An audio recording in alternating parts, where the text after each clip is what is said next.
एक राजा था। उसने राज्य में ढिढोरा पिटवाया कि जो हमारे राज्य का सबसे अच्छा चित्रकार होगा उसे 100 सोने की अशर्फियाँ इनाम में दी जाएंगी। ये सुनकर राज्य से बड़े बड़े चित्रकार आए, पर राजा को प्रसन्न नहीं कर पाए। अंत में 2 लोग राजा के सामने प्रस्तुत हुए। दोनों मित्र थे। उनमें से एक ने कहा कि राजा, मैं चित्रकार हूँ, चित्रकारी के लिए मुझे दीवार दे दी जाए, रंग और ब्रश दे दिया जाए। राजा ने तुरंत उसे सारी चीज़ें उपलब्ध कराने का आदेश दिया। दूसरे व्यक्ति ने कहा कि राजा जी, मुझे भी एक दीवार चाहिए अपनी चित्रकारी को प्रदर्शित करने के लिए, लेकिन शर्त यह है कि ये दीवार चित्रकार की दीवार के ठीक सामने होनी चाहिए। लेकिन मुझे रंग और ब्रश नहीं बल्कि पानी और कपड़ा चाहिए। दोनों को 1-1 सप्ताह का समय दिया गया। फिर वो समय भी आया जब दोनों मित्रों को अपनी चित्रकारी राजा के सामने प्रस्तुत करनी थी। सारे राज्य के लोग इकट्ठा हुए।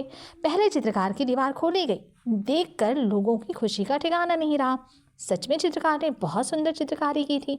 राजा भी प्रसन्न हुए। दूसरे मित्र की भी दीवार खोली गई, जिसे देखने की लोगों को ज़्यादा उत्सुकता थी, राजा को भी। जब दूसरी दीवार खोली गई तो राजा के साथ सभी हैरान और आश्चर्यचकित, क्योंकि दूसरे मित्र ने हूबहू वैसे ही चित्रकारी की थी जैसे पहले वाले की थी। बहुत खोजने पर भी दोनों चित्रों में कोई अंतर नहीं मिला।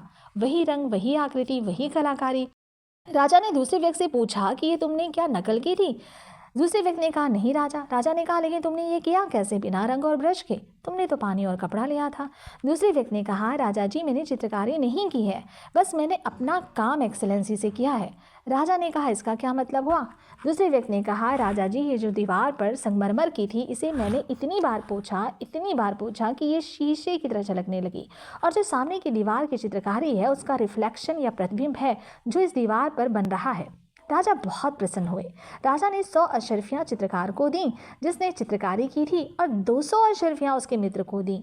इस कहानी से हमें ये सीख मिलती है कि हम कोई भी काम इतनी एक्सेलेंसी से करें कि वो काम शीशे की तरह झलकने लगे, या वो काम ही हमारी पहचान बन जाए। तब तक के लिए दीजिए इजाज़त। शालिनी सोमवंशी को नमस्कार।